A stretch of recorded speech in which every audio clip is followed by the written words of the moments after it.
All right, y'all. We are here to discuss. Okay, you just.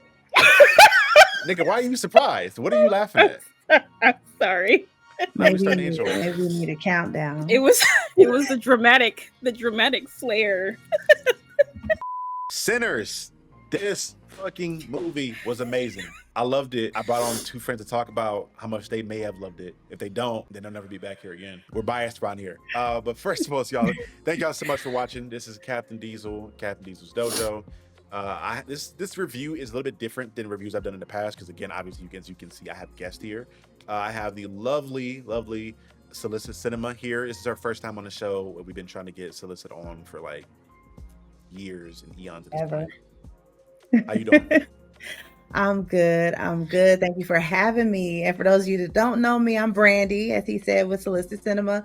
It's a spot for movie lovers where we just talk all things movie, geek out, analyzing stuff. I'm doing little theories and deep dives and things of that nature. So I'm happy to be here, finally in the Captain's Lounge. Mm-hmm. Yeah, I know Kaori. She be here. Oh, don't do her like that. She be here. He doesn't get an intro either. No, I don't. So I'm a mutual hating here. But guys, today we're talking about Sinners. This is the film that is brand new out. I think literally like tonight for people watching and maybe wondering why we're so sporadic and erratic. It's late on both our ends. I just saw the movie like an hour or two ago. Kaori just came back from seeing it. I think Brandy saw it like a couple hours earlier today. But it's a new film that has been highly anticipated for years now. Directed and written by Michael Coogler. Jesus Christ. Michael Coogler. Ryan Coogler. Might as well put them together. They tag team Honestly. champions, okay? Honestly. I wanted to run down the cast because we're gonna talk about the different parts of the movie, from the acting, the cinematography, the metaphors, the historical context, all that good stuff. But really quickly, I wanted to go through the cast because the cast is only like 10 people confirmed. Like as far as the main cast, there's obviously all the extras, but for the most part, the main cast consists of Michael B. Jordan, Haley Steinfeld, Lee Jun Lee, Omar Benson Miller, Wumi Mosaku. I love her so much, and I see her in everything, but I can never pronounce her name right, and I feel so bad. Jamie Lawson, Delroy Lindo, Lola, correct? Oh my God, I'm dying pronouncing this name as well. Jack O'Connell, and the film debut of Mr. Miles Canton. I did not realize it was his first project until I watched the end credits of the movie where they talked about it. But this is his first thing he's ever been in, and damn did he make a great debut. He did. Oh, yeah. Truly did. Y'all, before we get into anything specific, give me like a general overview of your thoughts on the film. I almost cried like 3 times. It was everything that I wanted it to be and more. Like, I put up a video from June last year of me geeking out about it.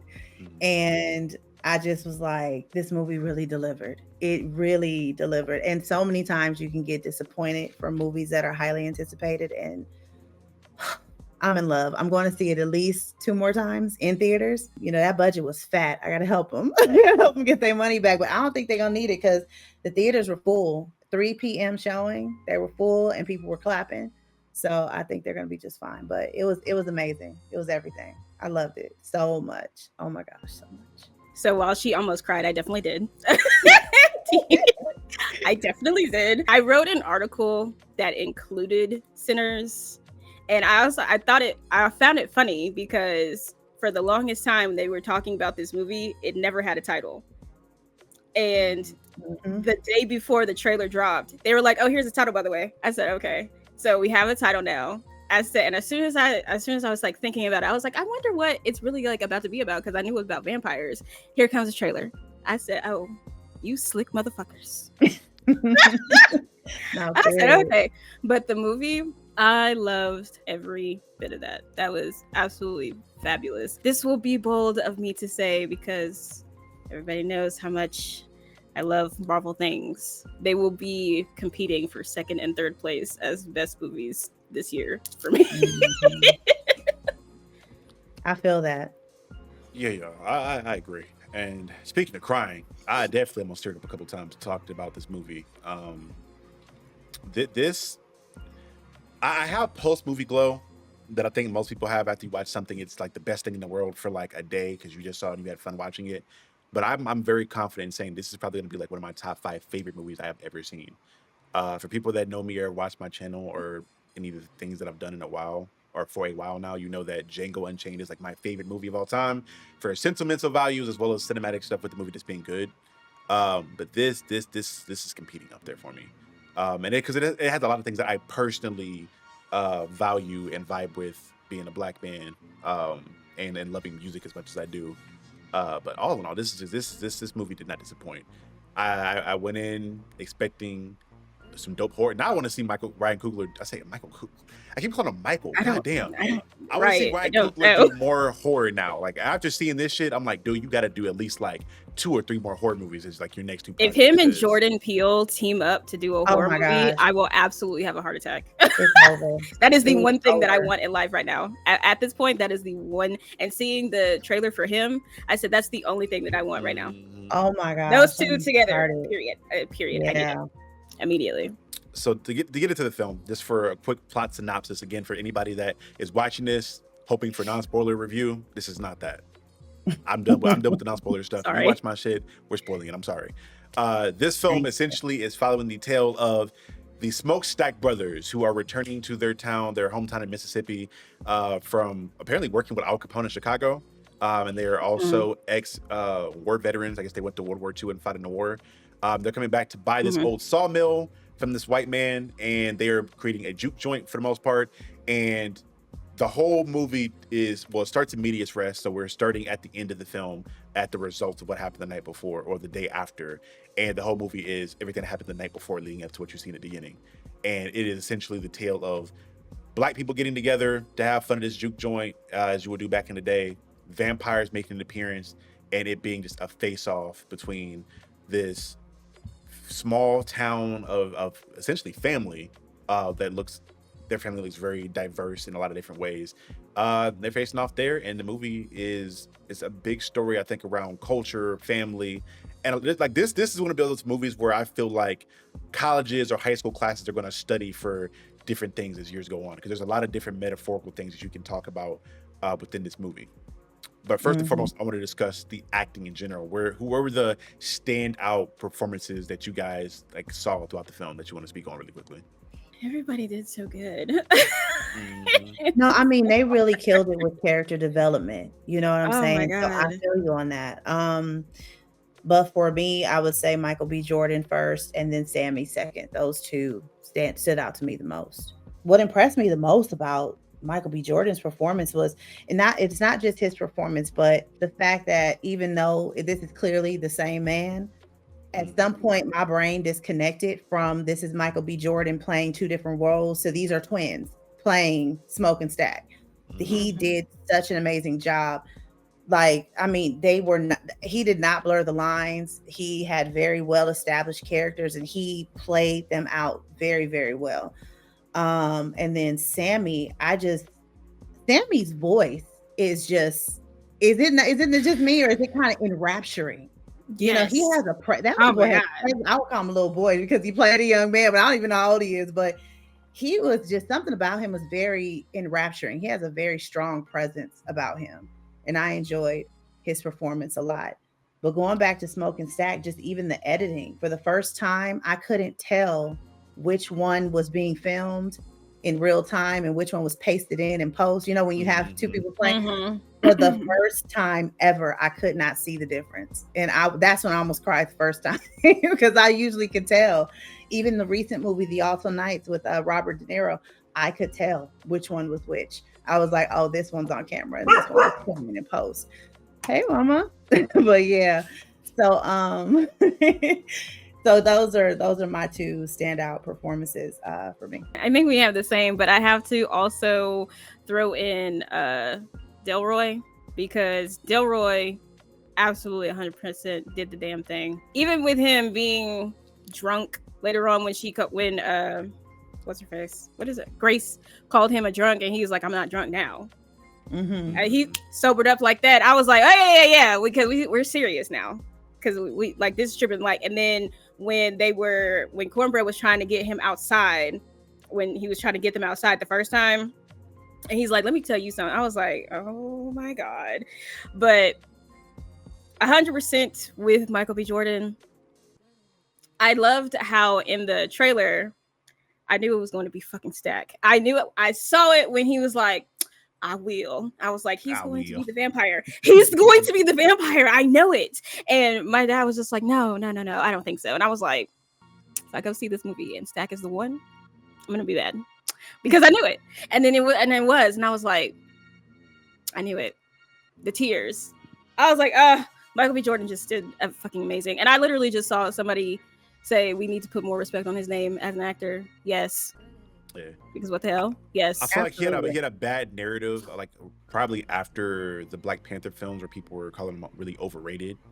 And I'm like, so y'all niggas just didn't watch Fruitvale Station at all, huh? Yeah, we just. Some people really didn't actually even know he was in Fruitvale Station. And I was like, have y'all never seen that man's face before? I don't understand. And I get it. Like, you know, every actor, when they blow up, they go through that whole phase where like they're in everything. And because they're in everything, people get it's almost, I feel like it's a little bit of jealousy there because people are like, oh my God, he's in every role. So now we have to hate on him because he has to be overrated. Because nobody should be in this many movies. They did that to Jonathan too. Yeah, John. Anybody like that's been hot over time. Like niggas did it recently with like Kevin Hart. Oh, he's never been funny. I'm like, see, y'all niggas just wasn't around. Cut it out. Exactly. Yeah, it's always right. Hardball. He's been acting since he was a kid. You know, so I've seen him my whole life, I feel like. So I feel like everything he's getting is well deserved and he's put the time in. And but you know, they also do that thing where they put things that they say in like interviews, like they attach it to them. And I'm just like, y'all talking about a fucking interview that happened like 8 years ago. Who cares? Right. Who gives a damn? What are you talking about? To get to him, because I want to kind of flesh out a little bit of what Brandy's point was with as far as like the two character thing. I talked about it before I went into this with a couple friends, but something that I always look as a barometer of an actor's range is when they go into a movie like this to where they're playing multiple characters. To this day, I have a ridiculous amount of respect for Tatiana Maslany's stuff that she did with Orphan Black, where the fact she played like 7 different characters or versions of herself, and they all felt like distinct different people. This film, I will say that Smoke and Stack felt like 2 separate people, but because they're twins and they also grew up together, they are going to be very similar in different ways in regards to like a lot of the lingo they have, a lot of ways they speak. So they felt like 2 different people, but it wasn't anything crazy different in my opinion. But that being said, you felt their bond so much. Like the fact that whenever anything would go on, because it'd be in ways in which they would cut to like him looking at each other, or like him not really looking for approval per se, or maybe that's what it was. It was like a look for approval, or like, hey, that's my big brother. I want him to respect me and think I'm making good decisions. And it'd be through little stuff. It wouldn't just always be through their dialogue. Because for the most part, they didn't have like any long monologues with one another outside of the ones that involved other characters, to the most part, that I noticed. A lot of their development with one another was a lot of looks and actions, more so than just like long monologues that they had with other characters. But you know, thinking back on it, I don't think twins really talk that much right to each other anyway. So getting that down to where you've got it to the conversation can just happen by gestures and looks. I don't think, like, a lot of times that I've seen twins like in real life, they do not have incredibly long conversations with one another unless there's like another person there, because their conversation happens silently anyway. So they don't just kind of just like talk. So I actually did enjoy that as like a thing for twins. That I was like, okay, they did the twin thing. They have the twin thing where they don't have to talk. And I did. And it's like having that with yourself is really interesting. And I'd be remiss if I did discuss 2 more amazing women in this film. One being somebody that I've loved for a while now. And like I mentioned before with Woonmi, I'm going to learn how to pronounce her name soon. I'm going to put some respect on her name. Woonmi, she played Annie. I loved her ever since I saw her in Lovecraft Country back in the day. And she's just an amazing actor. She's also in some of the Marvel stuff with Deadpool. But she's an amazing actor, and I loved her in this. But I also got to put some respect on Haley Steinfeld's name. Because damn it, did Haley do her thing in this. And I will say this, Shamik Moore, I understand the crash out. I understand. Oh my God. I understand the crash out. My God. I understand the crash out. Oh my goodness. We got to that end of that movie when they were in the 90s, and I'm like, damn, I get it. Oh yeah. I get it. She looked really good at the end too. I was like, oh, you gotta look. All right, The girl. scene she was in, I thought it was, and we'll get into a lot of the different metaphors in the film, but she was, when I call her a plot device, I don't say that in the form of like a character that wasn't fleshed out and just used as a plot device. Like I feel like she was a well used vehicle. I think it's a better word for it. She was a vehicle for a message that I feel like Ryan Coogler was trying to convey, and she played that role in a perfect way to convey that message along. And we'll get into what that message may have been in a second here, but yeah, she did an amazing job. She did a great job, She did. and I love the stuff they did there. And to your point with Slim, I think that Delroy's character was a lot more than what I thought he was initially. I ain't gonna lie, I thought he was gonna be a comedic character for the most part, but he had a lot of like moments of wisdom in that, him being that old drunk throughout the film, and him expressing that I've been a sinner for a long time and I've danced with the devil for a long time, and these are the things that I've experienced, and that played a part into the movie. But all that aside, we've kind of talked about some of the acting, but I want to get into we gotta get into meat and potatoes. A lot of the other shit can sit. We're gonna get into this blackity black shit here. What do you guys feel like if you had to take any messaging from the films or any metaphors you may have felt like you picked up on the first watch through? Because this is a really thick movie and has a lot of layers to it. But I think there is some immediate stuff that I took away that I'm so curious to see if you guys took away the same stuff. You're right. I definitely want to rewatch it a few times. You know, I think the message with the music was probably my favorite because the visual representation of the evolution of music from past, present to future was absolutely phenomenal. And having like the dance culture also that accompanied the music, I was like, yes, I absolutely love it. And then mixing in the different types where he was doing Irish folk music for him to be river dancing to. Because I've heard songs like I've heard Irish folk music before, and so mixing that in to a music genre that is much stronger than yours, and it's almost like trying to compete, but because blues music is about basically like life experience and pain, and incorporating that into it, and you don't have that from what you're doing because all the shit that you're talking about is fucking happy. And it was like he was trying to compete, but he knew he couldn't. That's why he needed Sammy. I said, yeah, because when you're doing something that's a part of a culture and your culture is not anywhere near what ours is like, you feel like you either have to take it from us because you can't compete it. Like you can't compete with it. I was I love that so much. Funny enough, I felt like I took some of that away. But for the most part, I think the big messaging that I took away in regards to the music aspect was the adapting and, for lack of a better term, gentrification of blues and of black music. Because one of the bigger things that I took away that I noticed immediately was the whole aspect of when I think Remick is his name, or Remick, I can't remember the vampire's name. But as soon as he heard Sammy's music and he talked about the fact that, well, they already discussed like with these versions of vampire, because every vampire movie has different lore that they take, and it's a little bit different. But this aspect, they're looking at vampires as these cursed souls that are bound to earth that can never interact with their loved ones or anybody else that's passed on. So they're looking at this blues music and these people that are able to reach out to spirits from the other side through their music and spirits in the future and whatnot. Black music has always been this thing that just touches everyone, especially when it comes to blues music, so much so that you've seen it be adapted in so many different forms across the world. When you're looking at stuff like K-pop or J-pop or there's different forms of hip-hop as well. When you bring in this person from the outside that is a guest in this form of music, and he's asking to be let in, because remember, he has to be asked, like, whenever like you're looking at people that talk about like hip hop and how rap's gotten today or whatever else, at the end of the day, they didn't just sneak in, we let them in, and they were only able to get in through people that are familiar to them, but also friends to us. So I think that's where Haley Steinfeld's character kind of came in, where it's somebody who was raised around black people that, at least to her, she saw herself as being black, which I think she's mixed though. So she was like, mixed. like a quarter she's black, mixed, right? Because like she said, her granddad was half her black. father was half black. Yeah.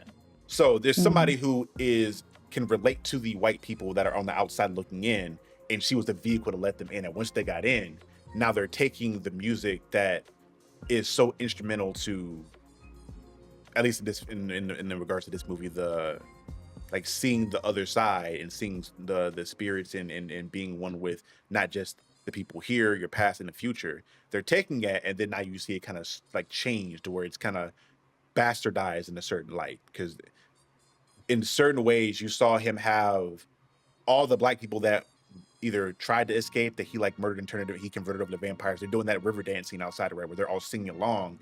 It's the same song, but now the song's like slightly different because now you have it was like now you have like the hype men doing like all of the ad libs and the beat and the clapping and all that extra shit. So now you let them into the culture, and they're taking bits and pieces. Like it's not as pure as you once saw it earlier in the movie.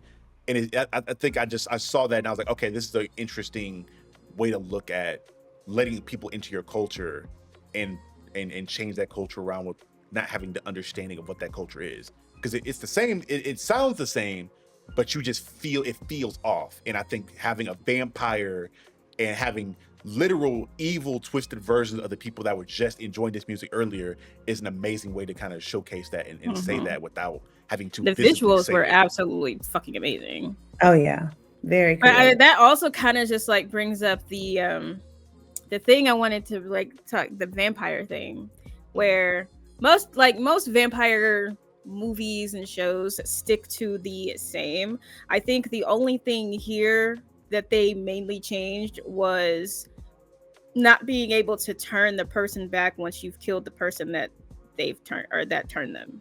Thinking about that, I feel like that's part of like one of the, I think that's part of the like a different type of culture where they're talking about vampires. I want to say it's an African culture where they mention creatures that are like vampires. And when she was talking about it, when Annie was talking about it, and she was saying that their souls are trapped here and they don't have access to any of their ancestors or anything like that. And the only way that they go away is that you have to free them. And I said, that sounds like more of the African original story for vampires. Because they talk about the souls a lot in culture and what happens when you let something else take over your soul. At that point, you don't have a connection to anybody anymore.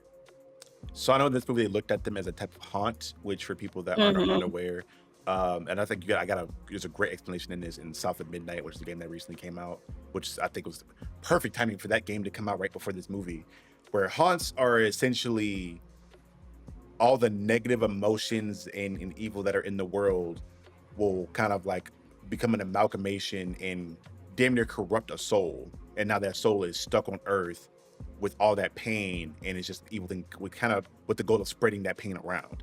And because I know she mentioned haunts for a while until that's why she thought it was, but then she said vampires are worse, and I was like, yes, because it's not someone else's soul switching places with yours. It's yours. And you're stuck sharing space with all kinds of hatred and malice and all kinds of stuff that either you were carrying and that the person who turned you was carrying, plus all of the people that they turned before you is also carrying. One thing that stood out to me as far as, even going to like why, I remember you guys were talking about gatekeeping at the BlurCon, and it reminds me of that conversation a little bit. But just going back to what you guys are saying, it begs the question why, why let them in, why share the culture and so on. And in this movie, I believe it had a little bit to do with manipulation, selfish ambition, and also just inadequacy, feeling like, what's for us and by us is not enough. It can't, just like when that man was trying to pay for his beer with those wooden coins, it's like it's like he worked his ass off for that money. It's like it's not good enough, because at the end of the day, they have the back end that they need to collect because they made this investment and their money's going to run out in 2 months. And then now you have Mary coming along saying like, they got money and let me go out there and get it, and so on and so forth. So just kind of going before, ahead of what you guys were saying, I was just thinking when I was watching the movie, I remember thinking to myself, like, why can't it be enough just as it is? Why can't these wooden coins be enough? Why can't they just stay outside? You know, they have no problems. They've had no problems keeping us outside. And with the way things are going right now, it seems like they're trying to put us back outside. You know what I'm saying? It's like they have no problem with those whites only signs. They had no problems with all these different things. But when we want to put a wall up and say, no, this is us. This is our juke joint. This is for us. This is by us.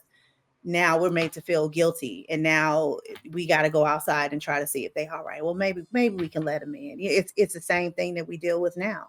You know, so that was something that I took away from it, where I was just like, I thought that was a very interesting dynamic that they put on display in terms of it's almost like the dangers of wanting to share, you know, with certain people and whatnot. And funny enough, when in regards to like letting them in, it did feel like a sense of self inadequacy.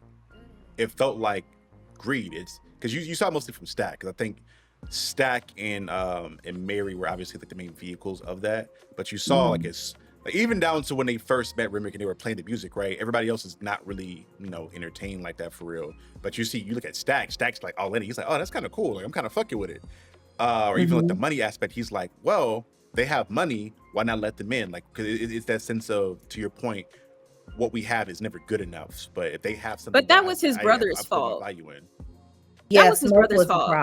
That was his brother's fault, because Smoke is the one who was like, this is the money from the till, and he hands him the paper and is like, the top is plantation money, the bottom is what we got. And he's like, how long we got? And he's like, 2 months. Had he not said anything, that whole entire conversation would have just been left alone, and he wouldn't have had anything to say about money, because he wouldn't have known anything about that had Smoke not said anything. So that whole, where he started thinking, well, if they have money, that was Smoke's fault. That was definitely Smoke's fault. And it was a little premature, I think. I'm like, baby, this is night one. Night one. This is night one. Why are we talking about numbers already? Like, can we give it a week? But I mean, when you're under the gun, I guess maybe not. Damn near literally, because you got. But he was, but Smoke was like that. Yeah, but like also there, Smoke that whole entire time when like the conversation with the wood nickels, Stack was just like, this is ours. This is ours. We did this. We opened this for us. This is our first night, grand opening. Let them have a good time. He was like, money. Yeah. Calm down. There is one conversation I want to shine a light on, because I feel like there's going to be a lot of people that's going to take a real toxic message from the film in regards to Mary and her character and her purpose for being in the film. And looking at the Dr. Umar niggas, the Dr. Umar I'm niggas, prepared to obviously, argue. they go I'm look prepared at it to argue. the white devil got in and threw everything off.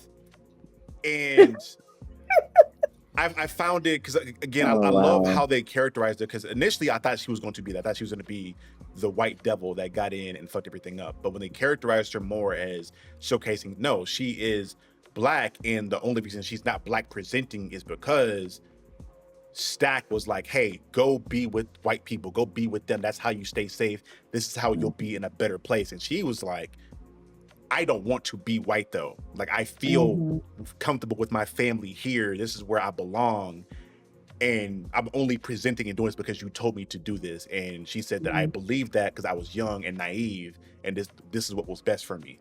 And she's just so involved. And I find it again, I think niggas are gonna take the wrong message from that. And and then the people who are very weary of mixed people. Because they go, she's the reason everything went right. I'm like, okay, nigga. Like, I was like, you know what? First of all, she's worse than me, because I don't give a damn what they got going on. I'm not going outside. Period. That was her white side. Immediately when she decided to take her ass outside, that was definitely her white side. She was down for her white.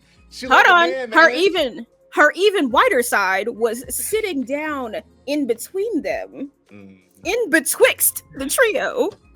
Bitch, get up! Why are you sitting down with them? Get up! And then she was like, "Oh, where is this she had from?" The strap on her. She had that strap on her, so she was real confident. When he handed her the solid gold coins, she was still staying too long. You are giving too much information. You still talking. No. I was trying to like, figure this don't out get out. if this version of the vampires had the, because you know some versions have like the hypnotism aspect of it where they can hypnotize people through like either eye contact or through voice, whatever it may be, like a Nosferatu type of situation. Because you saw like as he was giving her the speech, you saw the other two kind of like slowly start to circle her like a pack of fucking Mhm. wolves. And I'm Well, like, the why girl was is she already not standing noticing next them? to her. The girl was already standing next to her and had touched her once already. When That's why she I was sat down, like, yeah. yeah, I was like, that's why when she sat down and that girl touched her shoulder, ma'am, get up. But then when because like now she's talking about how her mother passed and she's like making that connection. First of all, you're giving off too much information. You're talking too much. And then she's trying to play detective with them damn gold ass coins. And the other one has made his way behind her. And I'm like, get up. She a ride or die, man. She was trying to do whatever she could for a man, bro. Get up. Her ass shouldn't have been outside in the first place. Stack could Not have at took all. his ass outside to deal with it if he Stack really coulda took his wanted ass that money. outside. I'm like, that's the man shit to do. Like, don't be sending her out there. But she was pushy. She felt like she could fight. She had the strap on her, like when you she said. turned her back after Yeah. she pulled the gun, she should have kept the gun and walked backwards. But you know, Why that would makes you sense. turn your back and walk away?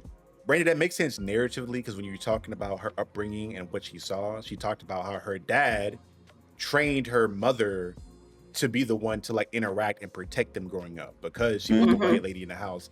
So I feel like she thought she again had to be her mother, and it sounded like she had a great she and everyone in town had a great relationship with her mother because her mother was that protector for everyone. She was the white wall in between the racism and keeping the town safe for the most part. So again, Yeah. that's why I'm like shit like that. Even it made sense narratively. So I'm like, damn, I know she shouldn't be doing it, but I understand why she's doing everything she's doing. Mm-hmm. And that's why again this script was so this screenplay was air fucking tight, damn near. Yeah, I it love that was. shit. Listen, when she sat her ass down on that goddamn log, I had to sit up. I was like, Ma'am. I really think there was some kind of seduction going on though, because if you think about it, there was her sitting down, getting super comfortable. There was Sammy who almost walked his ass right on out there, including Smoke. He almost walked out there too.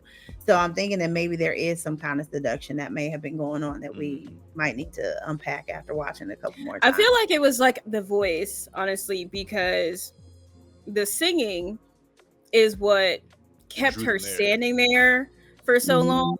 And then when they were all out there after he had killed all those people and they were all out there singing, like his main voice is the one projecting. So of Mhm. course that's who they're hearing.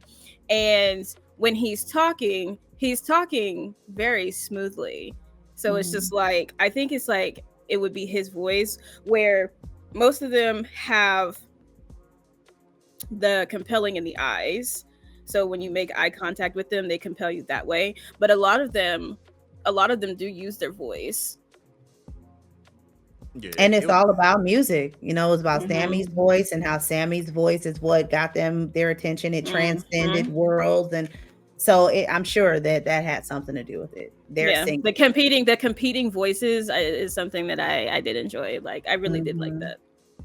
the other aspect that I really wanted to get into that I enjoyed was one, the kind of namesake of the film being Sinners, and because we got a scene where I think it was Smoke just like talking to Sammy, where he was discussing the whole aspect of he went to this one town in a bayou somewhere, and they didn't allow them to stay because they assumed that they lived in sin, like their father was bad. And they're like, hey, let us be the sinners and live in this. You're still good. You can go live another life and be a good person because you're good inherently.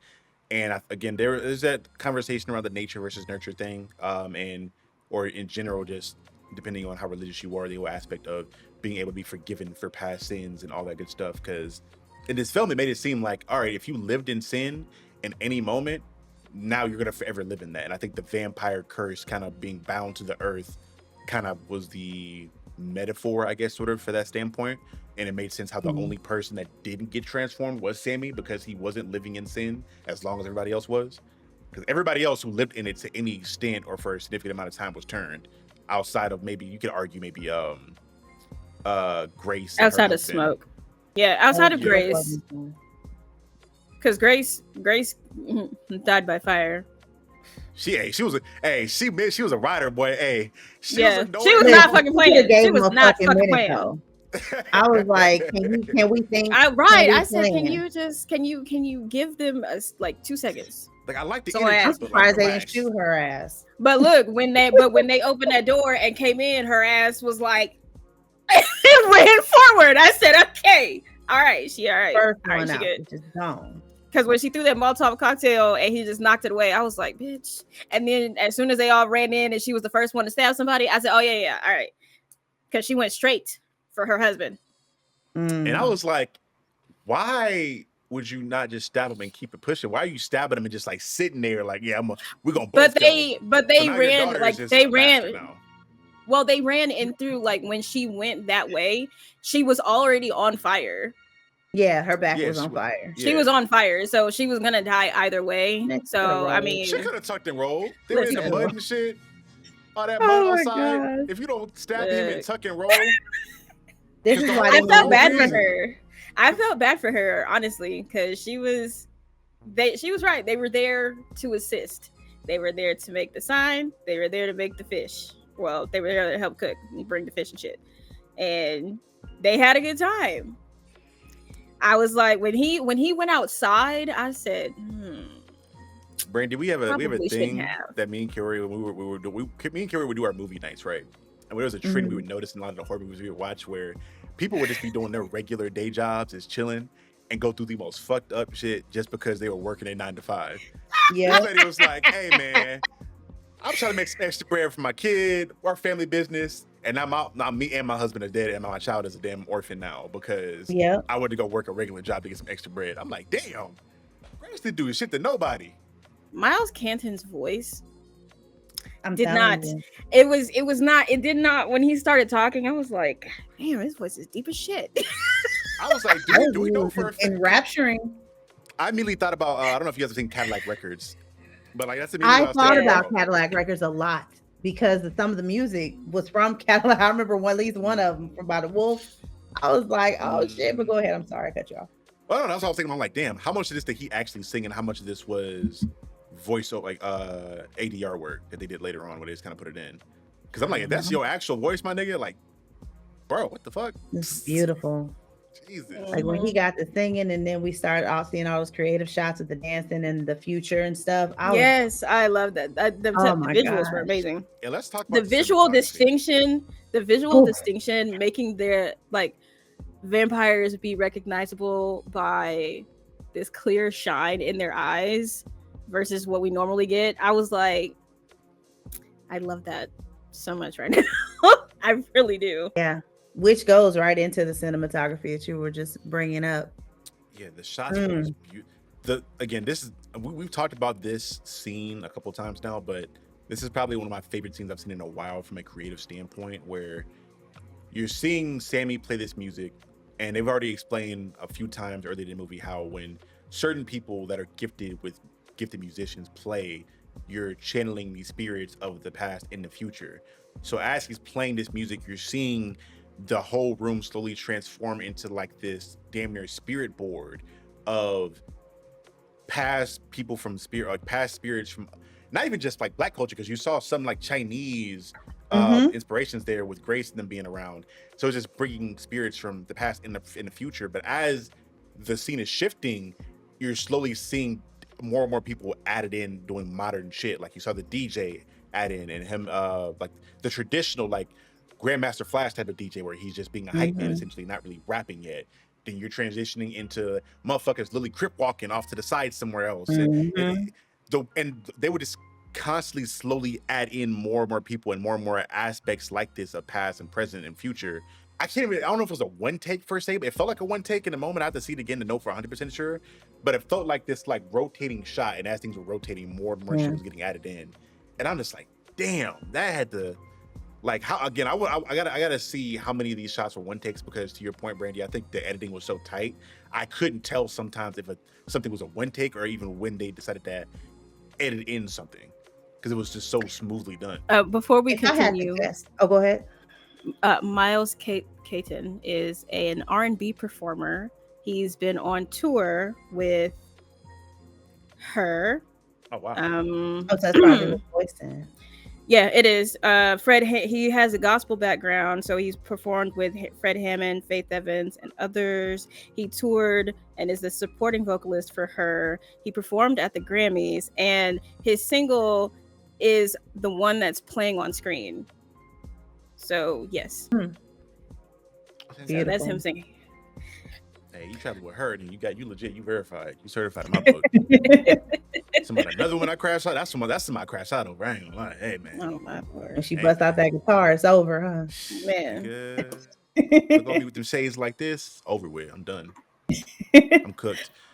But Um, if I had to yeah. guess, I would not say that that was a one take. If it was a one take, I am beyond impressed. But there were a few opportunities for cuts Mhm. because of the walls. You know, when they transitioned, they could have easily done a draw mask to, well, I don't know if you know what draw mask is, but basically, as you transition through a space, as long as you have something that can cover the screen, even if it's for a Right. second, yeah, Brandon, my husband does that all the time in his videos. So but if it was, it's possible. But damn it, if they did that in a one take, I can't imagine the choreography and the practicing that they had to do to pull it off. But I don't think it was. There were so many elements, not impossible, but I don't think it was. I'm curious now though, because if it Mm. was, damn it, I already have all the hats topped off to right. But shit, if they did that in a one take, I mean, Even if it damn, wasn't a one take, shout out to the editor. I'm blanking on the yeah. name right now because I saw that they credited just the one person. And I'm like, Mhm. and I'm noticing that a lot more in like a lot of the horror movies I'm seeing recently, where it's like one person or maybe two people editing the entire movie. I think Nosferatu was like that as well, where I'm like, damn, two Yeah. people did this thing. Like I edited this whole fucking thing. It's insane. I think that's good though, because Mm-hmm. editing style is a real thing. Like, Mhm. and to try to bring 2 or 3 or 5 minds together to put pieces together, that's when you end up with like botchy projects. You That's know, how you it get can, shit like Axum. Oh I'm not god. sure what that is, but Well, but the cinematography, going back to what you were talking about, Kaori, about those eyes, I really appreciated that scene when when Mary first went outside. You notice their eyes were extremely dark. Yes. I'm mhm. not sure if they darken them in post because that is possible, but I just love the way that that was shot. Because Mm-hmm. I was just waiting for their eyes to glow and they Mm-hmm. didn't. But I thought that that was still good because it almost gave me this feeling that these people are void of life. You know, it's like Mm-hmm. they are without, I don't want to say, I guess soulless would be the Yeah, the idea, husk. but Yeah. it was just completely dark. I was looking hard. I was like, I can't see their eyes. So if they captured that in camera, oh, that's fire. Even if they didn't, it's fine, you know, if they did it in post. But I was very impressed. I was like, wow, that was cool. But what I So, really, really, really oh, go liked ahead. was how we had the vintage throwback Southern Mississippi look, the orangish and the brown, but we still Yes. had vibrant colors at the same time. Like Yes. that first opening shot, the Mm-hmm. grass was popping, but it wasn't blown out. It was very rich. That's the best word I could use. The cinematography, it was still rich and vibrant, even though we're in the Jim Crow South. I was like, I was in love with the cinematography in terms of the color grade that they chose. Oh my gosh, that was a huge standout for me. And that's something that I think the video I sent to you like a day or two ago, where Kugler was talking about how different versions of the film you see are, because he filmed everything on film, but different. Because if you saw it in IMAX, obviously you saw it on like the IMAX film, but there are different versions of the movie out that are filmed on different types of film. They give it different looks, and he was like, he gave that information so you could decide what version you wanted to see for what particular look. So there's like Mm. multiple versions of it, which I'm excited to see if like when this ends up on a streaming platform, if they'll have the different versions there where you can kind of see it in different ways like that. Um, Mm. but one thing I wanted to speak to, I'm going to ask you this question first, and it's going to lead into the statement. Have you guys watched Puss in Boots: The Last Wish? Mm-mm. So that was, if y'all haven't, go watch that shit. But Kugler in one of the interviews, again, I was watching up until this point, he used that, he talked about how that movie, that animated movie, was a big inspiration in this film in regards to most of the villain. You can see it there because of that movie. There was a werewolf or a wolf that was the personification of death in Puss in that movie. And one of the things you would normally see were his distinguishing features were his red eyes, and he had like a whistle that was his main thing. So I guess they had a place with the music here. But as soon as I saw Rimrick and him having him being the only one with the beaming red eyes, and that being his distinguishing feature, and the music also being an aspect of it, I was like, yeah, I can see the inspiration there. And I'm so Mm. curious to see what other inspirations Coogler took, because Coogler always talks about a lot how like he usually pulls inspiration in regards to his storyboarding or aesthetics for his movies from animation. Like with Creed, obviously he talked about how Hajime no Ippo was a thing for him and how he used that for like legit some of the scenes, or Dragon Ball, he used like some of the moments for Mhm. that for this stuff. And I Mhm. always find it so amazing how all other art inspires his art. Um, but it was the atmosphere is one thing I want to speak to. And I think you kind of discussed it with like the eyes thing, because to that scene, the thing that I noticed there was that was a good way to build up a sense of tension, because we know that the eyes are such an indicator of evil in this film, and that fucked up shit was about to happen. The fact that they had the eyes hidden in shadow and they were so dark, and to your point, you're looking so hard, you're kind of sitting on the edge of your seat, like, okay, when is shit about to pop off? Especially in the Mhm. scene where Mary is like sitting in between them. I'm like, okay, we know they're gonna take her at some point. We've seen the trailer, we've seen her as a Mhm. vampire. When is it gonna happen? And I'm waiting for the eyes to turn or like the glow to happen, and for the most part it doesn't. Like she gets turned because like you see it kind of like it happens off screen for the most part, but Mhm. Yeah, the when way his they built fucking that, creepy ass jumped in the air, and I was like, why would yeah, you turn your back like that? and Yeah. they build tension in this movie so fucking well. Oh yeah. And usually within horror you see tension being built through like a lot of sound cues and music, and there was there for moments of this, but for the most part a lot of the tension that was built up was really just the actors acting. It was Mhm. just them like, and I was just like, damn, you're building up all this tension Him without being using music. creepy was what was making me mad, because when you start all that extra fucking talking, I feel like you're trying to keep me sitting here, and I don't like that. And then everybody's got little movements, and I'm like, girl, it was making me itch. I was like, please get up. You're Yeah, making the black in me so anxious right now, and I just need you to use the black in you and get your ass up. because I'm always so curious to ask y'all too, because as women, like, you know, when you get into situations where you may be around a bunch of niggas or men in general, for, you know, I want to specify, and you just don't feel comfortable, where you kind of get, because she was getting surrounded literally in the moment, and they're trying to like captivate her or whatever else, that she feels uncomfortable in the situation.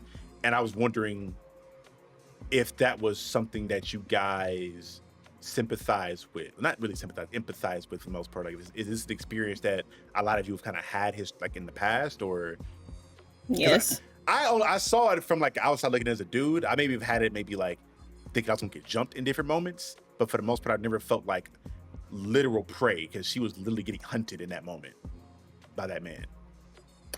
Well, I feel like as women, just we sitting on gold, and niggas want it all the time. Like we just live with this gold, and they're always on the hunt, right? So that's something that just comes with the territory of being a woman. But I do think that some women like Mary are, maybe trained but still maybe gullible or foolish, in terms of how they navigate. Because ain't no way my back would have ever been turned to them. Ain't no way I would even been out there. No matter all the training I have, I'm not going out there. Stack, you My take your ass is not motherfucking ass going the out fuck ass there outside. and you go deal with that shit. It's two men and a woman and a woman. No, you go ahead. But I said even I know what still, setup when I I'm see one. trained. You know what I'm saying? So I would not have ever sat down with them. My back would have stayed toward the door and my hand would have stayed near that strap the whole time, But I used to travel a lot and I used to be in truck stops and shit like that by myself on the road all over this country. So the way that I navigate around people is very different because my husband has trained me. My grandfather has trained me. Like when I go to a restaurant, I don't sit with my back towards the door. Like little things that men do, I've adopted them because I've had issues in college and shit of being attacked and stuff. So you do have to be mindful for sure. Um, so yeah, I kind of I think she was foolish. I think she, was very arrogant in her training and whatnot to think that she can. I mean, I get it, but it's like you dealing with two whole ass men, girl. Like send his ass out there. You don't need to be out there trying to navigate nothing. I don't care how half white, quarter white, three-quarter white you are. Like send a man out there to deal with that shit. Period. End of Yeah, story. and it's the overconfidence. And I think part of it Yeah. is obviously the like building that tension, because you sent her out there like that. No, she sent herself out there like that. She Well, she did. as She the talked writer, him when you right send her out into it. there, because But my thing is it gets really uncomfortable, like as a female, when you are around a group of people anyway, people that you don't fucking know. Right. When it's people that you do not know, and there was already tension at the door, taking yourself away from the people that you do know to go out further where people can't that you do know can't see you, to a group of people that you don't know, and you sat your ass down in the middle of them, that no matter like no matter the training that you've had or whatever, what have you, that is stupid. Going outside was not a good idea. Sitting in between them by yourself was the dumbest shit I have ever seen in my life. I was like, and that's not even me just being black or nothing. That's as a woman. Yeah. Going out here just because there's another woman out there, I know a setup when I see one. I'm not about to take my ass outside, because what do you do to make other people feel comfortable? You bring somebody like them. So they have a woman here who was standing at the door, happy, da da da. They let her talk and all kinds of stuff. So now she feels comfortable enough to go outside because they're her color presenting, but they have a woman there too. That does not make her your friend. No. I think that's part of their way to develop her more. I think Coogler really tried to hammer home the aspect of just because she is white passing doesn't mean she's comfortable in this environment. Because again, they send her out there because she's supposed to be, they'll be comfortable with me. They'll talk to me because they won't talk to you because you're black. And you can visibly tell like she's not comfortable in this environment, even though she looks like them. She's not. They're not like us. You get the whole like she's not comfortable in that environment there. And I'm really not scared, but I'm gonna be really, because I know what's gonna happen. There's gonna be a lot of people that are gonna misinterpret her purpose there and not read into that stuff in the correct manner. But they're always going to do that though. They're always going, but they like to be obtuse on purpose just so that they can start an argument about it and start discourse, because that's what's going to drive the engagement. And then of course you have those people who are listening to them say this, and then they go see the movie and see opposite. Yeah. So I already know, because it premiered with 100% and then had a 98. I already knew people were looking for anything to talk shit about this movie. Somebody was going to be mad about something. And I said, what I thought was interesting though was bringing in the Choctaw for that one scene. Yeah. The and what? I'm like, the Choctaw Indians that they brought in, the Native Americans that they brought in. That one scene, and then that was it. We never saw I had a problem with that. I said, they was like, we tried to get them. Y'all didn't let us. It was like, the sun is down. We are done. Right. I said, I would have loved to see them come back. Absolutely. I thought they were. I would have loved. I did too. I did too. I would have loved to see them come back. I really would love it. Yeah, that was one thing I would have loved as well. The one thing, but with the character building with Mary, before we move on from her, I really think that she was just trying to show that she is really down with them. She loves Dak. This is her family. And even though he's pushing her away for her own good, he'd messed around and told her how he felt. And that put her right back into that space of just being head over heels. And because she presented as being angry with him, but all that anger was coming from a place of love. And once he said what he said to her, I think she inserted herself right back into position of almost like being his woman and wanting to go help her man, even though she's not. That was the energy I was getting, because she was pressing in a space that had nothing to do with her, but her motivation was, y'all need money. Once she found out that they needed money, she's like, y'all need money. Because when she said let us go get our money, let us go get us this money, I was like, right, us. So for someone to try to misconstrue that, it's like you're reaching, that this is consistent with her character. She's in love with this man, and this is what women who love their men do. They are riders for them. They put themselves on the line for them. They sacrifice for them. Was it stupid? Absolutely. Was it consistent with her character? Absolutely. Even outside of that though, but before the money aspect, you saw the love she had for everyone there. Like when she saw Sammy, she's like, "Oh, you little baby Sammy, come on, let me get you a drink real quick, and let's talk Right. about life." Like everybody there, they knew her. She was having those personable conversations. Like she was family, and they Yeah. considered Annie her was family. quick too. Annie was quick too. Yeah, Annie was She like, said, "Oh, "Hey, she's here because she's family." don't get it fucked Yeah. up. Don't get it twisted." Don't get it twisted. Annie was fast too. So what does Yep. she get to do in here? No, mind your fucking business. He's like, Period. "Oh, That's why. because of this here. What about her?" When he did this shit right here, I was He like, "Oh, did. that's funny." I was like, the audacity on this motherfucker right That's here. crazy. Oh, but what's that's- she doing? She's I would family. do That's that. why. The fuck? And that's what I want to kind of transition to really quickly is the actual dialogue and the script writing, because this was like the perfect blend of being effective, being very, what's the word I'm looking for? Very optimized or efficient is the word I'm looking for. It's very efficient, very effective, but also very fucking funny. This movie was so funny at certain moments that I feel like only certain audiences would get. And when I mean certain audiences, I mean Black people, because there were certain like inside Black jokes that I feel like was said, or like certain old Southern sayings that only like you would like you had to if you know, you know. And it was so funny sitting with my audience. Again, I'm in Georgia, so I'm in a big Southern Black audience, and I heard certain Black people in certain parts of the theater laughing at certain moments when it came to the script or certain moments or certain things that were said. And I'm like, damn, this nigga Coogler knows his audience. He knows this is a film that everyone can enjoy. So I don't want to make it sound like you can enjoy this if you're not Black, but it is made as a message and understanding to Black people. I feel like this movie was a message to the culture, or at bare minimum was an observation of what the culture is and a lot of the conversations being had around it, and how to best navigate the space, and how to know who to let in, and even when you let them in, how to let them best navigate the space in a way that won't bastardize it or be a detriment to it.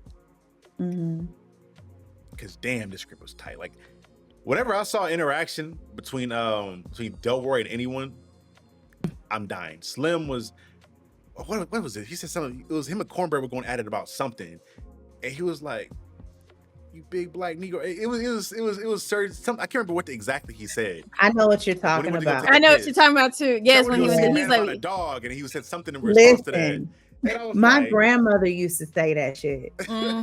Every time I asked her where she was going, and she didn't want to tell me, I want to see a man about a dog. And one day I was like, Mama, you ain't brought now dog.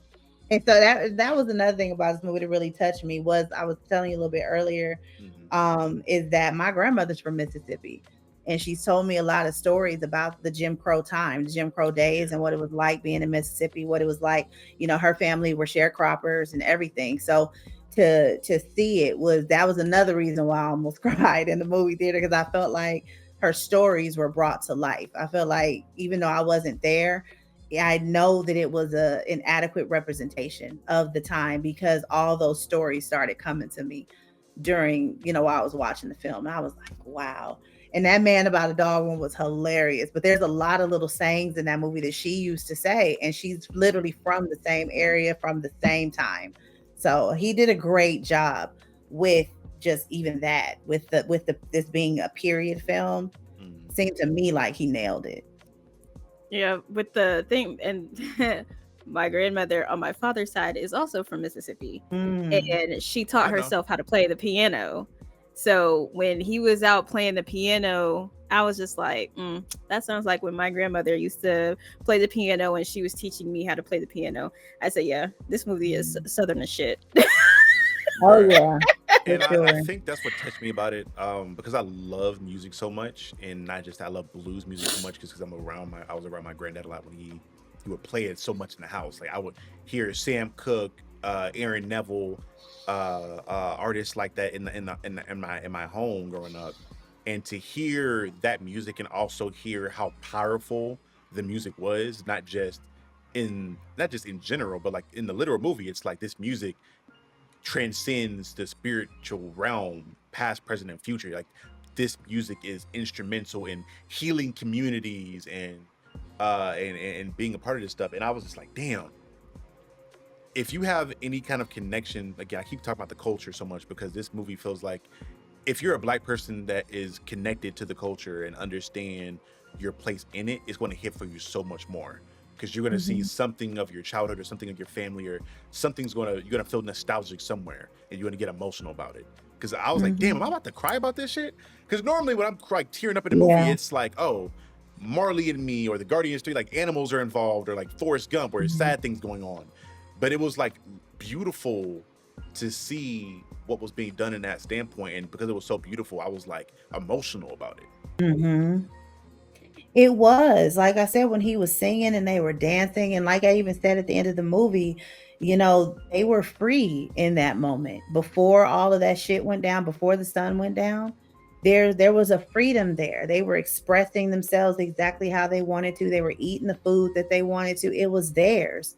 Or you know what I'm saying? And I think that we all, even though we push through and we do what we got to do. It's 2025. We still have struggles. We still have pain that we deal with, and we just keep pressing forward. But we're very connected to all of that. Even though we don't live through Jim Crow as it was, we still live through different shit, different Mhm. discriminations, and we still feel that pain. I just think that we push through it. You know what I'm saying? It may not be as in your face as it used to be, but it kind of is just in our version. So it's painful. And I think seeing the beauty of this and seeing, I just kind of feel like seeing Ryan Coogler be free to even make a film like this and to do it shamelessly and unapologetically.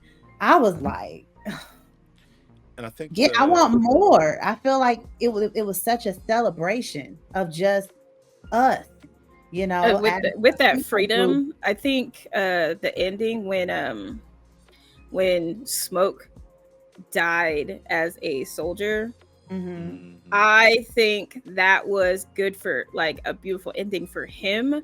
because he died on his own terms versus his brother who didn't get that choice and Mhm. still doesn't. And then when Stat came in and he also was like, that was the best day of my life because that was the last time I got to see my brother. That was the last time I got to see the sun. So he doesn't even get to experience what he experienced that day with his brother. And then Mhm. his brother got to experience that last day, that last look at the sun, and on his own terms. It didn't get necessarily taken away from him the way that it did for Stack. Mhm. And I think the thing that I love about it as well is Coogler is able to point out the inadequacies in different parts of black culture without demonizing anything. Because initially I assumed because of the title and how they tried to paint out Sammy's dad that, oh, he's about to demonize the church. He's about to make the church look like this evil thing in the black community because, historically, religion for different instances has been used to control black people during that time period and people across the world when you're looking at like the dark ages and stuff like that. But because he didn't demonize that, nor did he demonize the sinners. Like obviously, the vampire, like the head vampire, was evil, and a lot of other vampires acted in evil ways. But at the end, where you have Stack and Mary come back around, they talk about how they listened to every record that Sammy had and how they were still supportive of him. And like, yeah, we're still vampires and we're living in sin still. That doesn't make me a bad person necessarily. Granted, he murdered a nigga on the way in, but say la vie. Or maybe he was knocked out. I don't know. He was just pinned to the door, so I don't know if the nigga was dead or not. But um, they didn't Wow. paint like Sammy didn't even view him as being evil. He's like, this is still like he's a sinner, but he's still my family. He's still a person that was instrumental in the development of me in my life. Like he put the guitar in my hand, and this guitar took me places. And so Mhm. much so to the point to where he never let that guitar go, and he even fixed the guitar up, and that guitar became something that was instrumental in him having a successful life going on. And I think it's Mm-hmm. just such a metaphor for those families where we all have those people in our family that you certain aunties tell you to stay away from because they're a bad influence, but it doesn't necessarily mean they're bad people. They just maybe don't follow the best examples of what some people would do to be successful or be, I guess, a good person in life. This is all perspective based for the most part, but I love that he didn't demonize anybody in this film. Like it was just a matter of succumbing to your desire, I guess, for lack of a better term. That's what this in general, usually with vampire movies, that's what it seems like. But specifically in this, it felt like being turned into a vampire was sort of coming to those desires of wanting to live forever, wanting to deny sickness, because it was always that temptation of you can get what you want for free. It was very interesting in the way they used the vampires for this, because he kept talking about friendship and love, and we can do shit through love and fellowship. And then he was like, when he decided to tell them about Hogwood coming back with he was like, oh, he's a grandmaster. These two dumbasses back here, that's his nephew right there. He was like Grand Dragon. I was like, Grand Dragon. Yeah, he was like, that's his nephew right there. That's his dumbass wife. They weren't going to like let y'all go. They're coming in the morning to fucking get you. He was like, but really, honestly, if you let us kill you, then we can all just go over there and kill them. And I was just like, why are you making any type of sense? I don't like that. I don't like that for you right now. Stop doing that. And I think what, especially with that point, what added into is the whole aspect of once you become a vampire, you all share the same memories. You all share similar emotions. So if he was happy, they were all happy. If he was in pain, they were all in pain. So it's like, yeah, he's an evil ass vampire, but they're genuinely happy with them. Like everybody's genuinely in this state of euphoria, of forever euphoria, and like they're giving into those desires. And it's like, damn.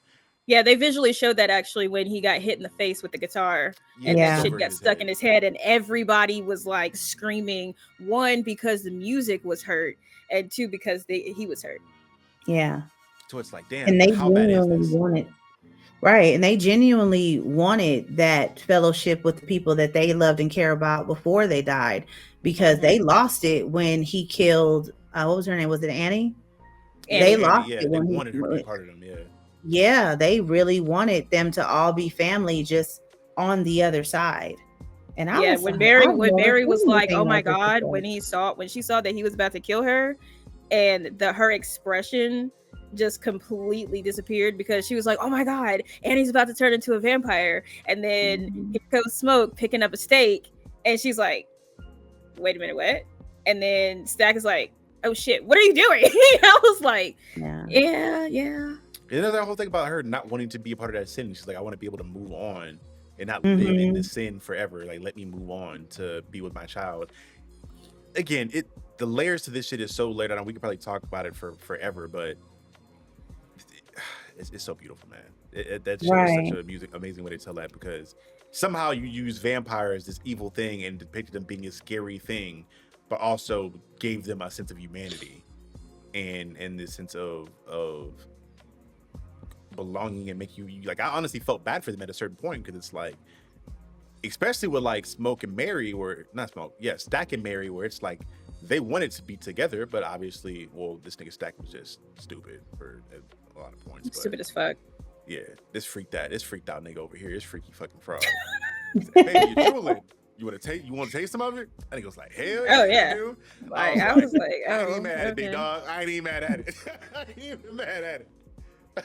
Look at her fiance mad at it, because they were holding hands together on the carpet, and then the next one they went to, she's standing off to the side. Hey, I said, "What's talking to him?" You can tell that nigga just at the screening. She stood off to the side and everything. I was like, damn. That nigga seen that movie like the rest of us and was like, oh hell no, the fuck. I can't repeat what she said to him, but there was that one moment where like that let her take him to the back while she was talking to that nigga in his ear. I was like, yeah, I would have folded too. She would have said to me, like she would have said that shit to me. I would have folded too. That was that nigga said, man, you drooling, darling? You want to try some? Hell yeah. I was like, yo. I said, all right. All right. Oh, hell yeah. The baptism at the end was interesting too. That imagery with the baptism was interesting. Where he's taking Sammy and like they're going through the Lord's Prayer, but he's dipping him underneath the water. With his monologuing of what was taken from them and what had been changed and all this other stuff. And I was like, that's interesting that you're the one saying that. But sure. Yeah, it's that whole aspect of absolute power corrupts absolutely, where I went through these horrible things and had these horrible experiences, and the Bible was used as a excuse as what happened to me.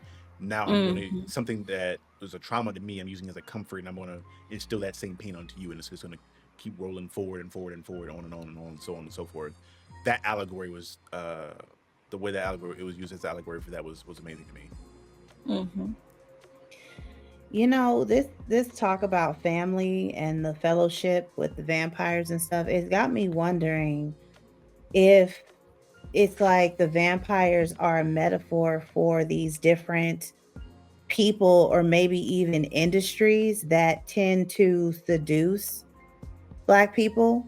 Mm. Like, let's just take the music industry, for example, how these white executives have a tendency to seduce Black people to bring them in, and then they're trapped, and then they're slaves, and they end up on they take their masculinity, they end up on drugs, they end up, they think initially, no, this is great. They gave me a $20 million advance. I can get my family out the hood. Like, no, come on, come on, come on.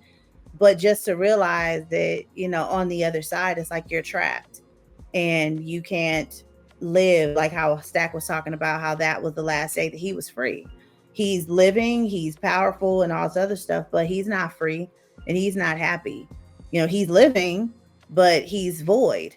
So I'm just kind of curious. It just got me thinking. I don't know. What do you guys think about that? Do you think that that could have been somewhat of a metaphor for just the seduction of white society? I mean, because you even think about that Irish beer, he was stone cold. I don't care if you give me $20. Delroy, Yeah. y'all give Mhm. me $20. I have a consistent. But when he pulled out that Irish beer, something that seduced him, and of course he raised the price. But I just wonder if there's like and this is just coming to me as we're talking, so forgive me if I feel like I'm rambling, but I'm just like, I wonder if that is an underlying message as well. It's just the seduction of other cultures. That's why I mentioned inadequacy earlier. It's just like what we have is gotten not good enough. We're seduced by what these other people have to offer us, and we get trapped in the process. I saw that partially, more Mhm. so to your point, to where like with Stack specifically, he had everything he could ever want. Like, you got your girl that you've been in love with forever, you're immortal, you're forever strong, you're forever Mhm. gonna look young, you got money, you dress nice, but to your point, he's Mhm. still trapped, even though he has Yeah. everything he could have won on paper. But more Yeah. so, what I saw the metaphor as was like the whole aspect of family and how different family looks. Because when you look at their family initially before the vampire shit, it was this mixed bag of everybody. You had a lot of Black people there too, yeah, but then you had this random Chinese Grace family there. You and had, her husband, yeah. yeah, you had Mhm. Mary around, and you had this unassuming group of people that considered each other family. But then on the flip side, you have these vampires who are also this family that, hell, in a way, was even closer than the initial family we saw. But because their values were different, they were perceived a different way. Um, that's what I looked at more as, was just the Mhm. aspect of what is family really, um, Mm. and what does family mean to you specifically, in my perspective. Mm. I mean, they did speak about family a lot because, like, even with what was her name, the Perlin, girl. yeah. Yeah, when he was like, "Oh yeah, those are my cousins," she's like, "Oh, y'all got to be play cousins." He was like, "No, So that's your blood cousins? their dad was Blood like my cousin. dad's brother." He's like, "Oh shit, you're actually related, but you're a good person." And I'm like, "Don't do them like that. Don't do them like that." So I honestly think like family was the theme, and then they had a bunch of underlying themes. So it's like family and then music. I could also understand like the music industry part because music was so prominent here, Mhm. and how every, like, they always say like whenever you do like get a music deal, you've made a deal with the devil. Mhm. So I could definitely see that too. Yeah. To slightly And expand in the on, stealing of the music too, and Mm-hmm. whitewashing it, as you guys talked about earlier. We saw a lot of that in Mm-hmm. Dreamgirls. We saw it in Mm-hmm. Cadillac Records, so I don't know, Imma think on that one a little bit more. It just kinda popped in my head. I think to quickly expand on the family aspect of it too, I think it's the aspect of like the family you choose versus what you would assume to be a family. Because keep in mind, like, again, Sammy, he can go to church. He has like his traditional family that he's raised into. church kid or whatever else, but he said the happiest moment of his life was when he was there with the family that he chose. Like these are people that he chose to be with, and they all chose to be in that room in that moment and enjoy each other. Because they let him be him. Like what he wanted to do was play music. So he got that opportunity to be around his own people and do what he wanted to do. Because I feel like that's a thing in especially a lot of different Black families where you're told, "Oh, that's your brother. You better love them. That's your family, boy. That's your family." And then you have this whole sense of like, "Well, I can never be truly me. I feel like I'm not being judged around my family, but my friends that I met in school or at this event or whatever else, these are the people that I choose to be around, and I see them as my family. I can be 100% me and be free with these people, and I feel great in this moment in time." Yeah. Again, I can't wait to see more interviews with Coogler to kind of see like what, because I know we're taking a lot of different things from this that he could have not even thought about doing. It's just something that is people got through subtext or through empathizing with certain moments of it. But I'm really curious to see like what he was trying to go for certain parts of this. Same. I haven't watched anything, and my experiences was so different because I didn't watch the trailer. I've been dodging every single thing. I like to go in blind for movies that I really want to see, and I was so excited for this one. I haven't seen an interview. All I've seen was like a red carpet. That was it, and that was them posing for a picture. So I only ever saw the teaser where they hugged when they were getting ready to separate, and he was like, "You be careful." He's like, "I will." I said, villain right there. And then I saw the actual trailer and I was like, I'm still going with the one in the red is probably going to be the villain here. And that was the only thing. So like every time I opened Facebook or Instagram, there was a fucking clip somewhere. And I was like, please stop sharing the clips onto my main page. I need y'all to stay off my timeline until I see this because y'all about to make me mad. But it's like the same clips over and over again. It was the same scene. It was never anything different because I always hate when, because it always feels like you don't have confidence in it when you keep adding clips.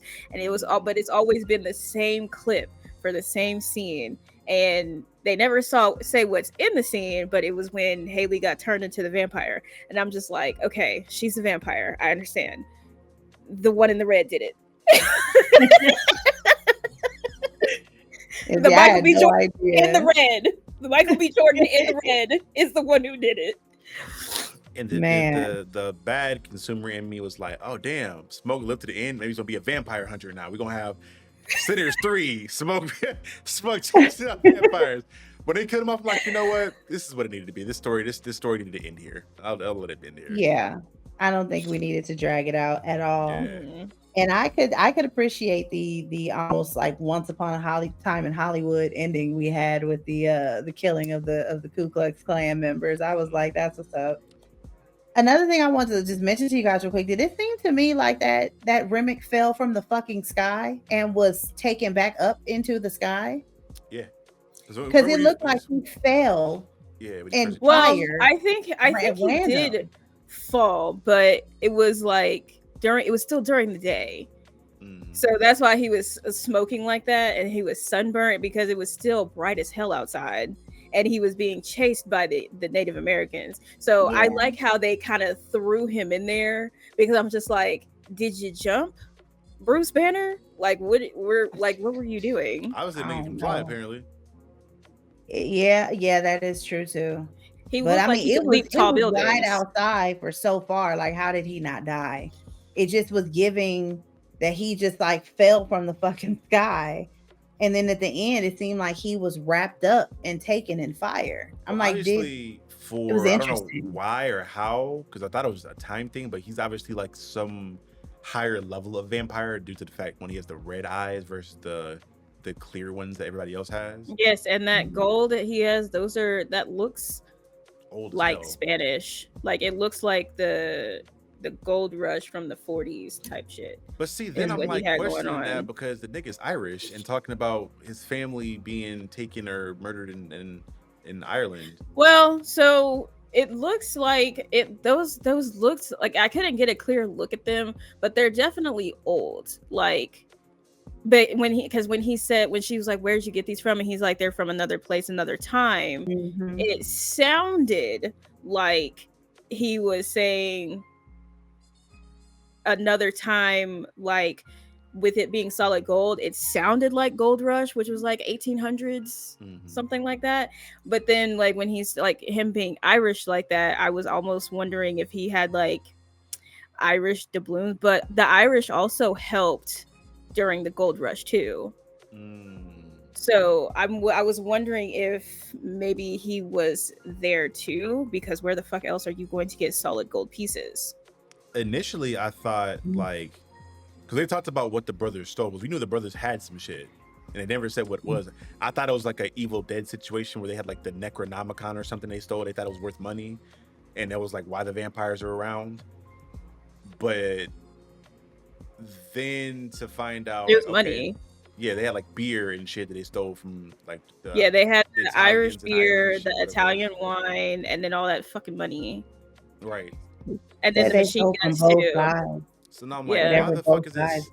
Like, why the fuck is this supreme Irish vampire in the middle of Mississippi randomly? Is like random as fuck. Yeah, Mhm. I thought him being there was like super random too, because I'm just like, where did you come from in particular for you to be here?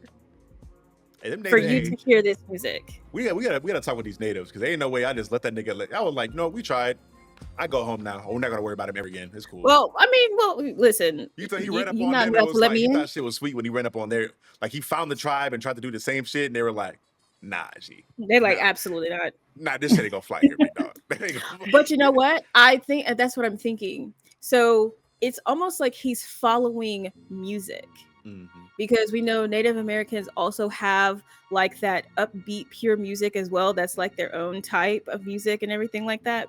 So I feel like what you're saying, like where he was like he tried to do the same thing to them, taking someone of theirs who has that pure voice that he's looking for, and he wasn't able to. But when you look at one historically, and a lot of origins of black music, when you're looking at like soul and even some plantation music, a lot of our music is like a combination of plantation work music as well as like Native American folk music, because we had so many slaves that escaped plantations. They found their way to these Native American tribes and became one with them, like the Blackfoot Clan. And there's a lot of them in Georgia, but Native Americans have a big influence on a lot of our like black music in general in regards to that. And then we also in the movie, like earlier in the movie, they talked about in the origin of, I can't remember the exact name they gave them, but the people that are musicians that transcend the spirit world, they talked about how it had a different name in every culture. Every culture had one. Yeah, and they mentioned the Choctaw as well. Yeah. So I feel like he was trying to do the same thing where he was trying to grab Sammy. He tried to do it with this particular tribe, and they wasn't going for it. It was like, and try to kill his ass. Oh, really? Try to kill his ass. I'm like, you know how found out real fast. I gotta see what they did, because for him to be able to fly and be as strong as he is, and he's running scared from them. He's like, bro, please help me. And they definitely beat his ass, because his eyes was swollen shut before he was able to drink and like heal himself up. He was like, they are fucking me up. Please help me. He's like, please help me. He's like, please help me. Oh my God, bro. They're like, you know what? Y'all want us to help? Cool. Good luck to you and your family. We going home. You know, may God bless you. Right. Fine, God. Have a good day. That all being said, Brandy, do you want to tell people again where they can find you at and anything you have coming up that you wanted to check out? You can find me at Solicit Cinema, CILISIT Cinema. Everywhere it's the same thing. TikTok, Instagram, YouTube is my main platform. And I have a series coming up called Unmade, Films That Never Were. That's going to be exciting. I have decided I'm going to do the whole season before I drop it, so it's going to be a while before it comes out. But I will be talking movies before then, though. I'll be talking about Sinners. I'll be diving deep into this one. Oh my gosh, so deep. And also Magazine Dreams is coming up. I love that one. And the question is this Jonathan Majors' best role yet? So that's what I'll be doing in the short term. That's a short answer for sure. Hell yes. Right. Short stack, what you got coming up? ma'am. Huh? That wasn't very ladylike of you. It That wasn't. was, that was unnecessary. Not inaccurate though. Whatever. I have a Blade video that I'm waiting Ooh. for. But you can find me on TikTok. What the hell is my name?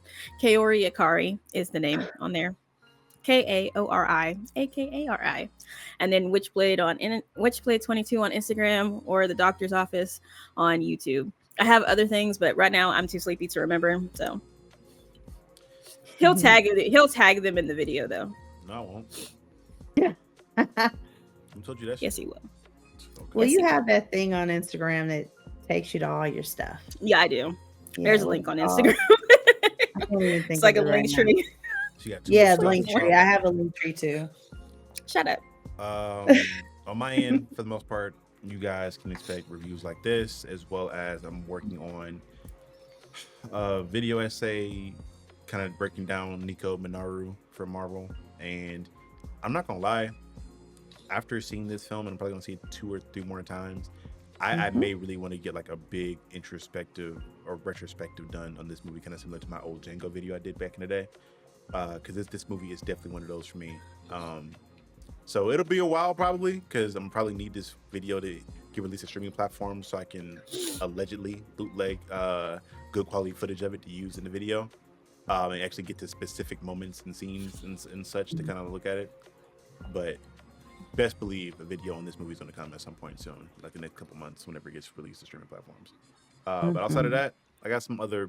There's a lot of shit I'm working on, but y'all just bear with me. You'll keep getting the character breakdown videos. I'll be trying to get some comic stuff up here and there as well, because I'm still spending way too much money on comic books.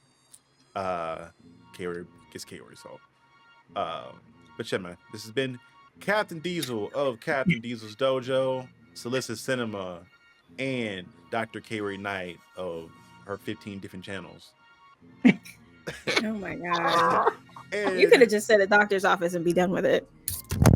there's too many to count. But where's the lie? That's the thing. I'm never lying. She can't call me a liar. That's the crazy shit. Where's the lie? But yeah, I didn't say you were lying. Captain Diesel, and remember, forever and always. You're now watching the captain. And we'll see you guys next time. Peace.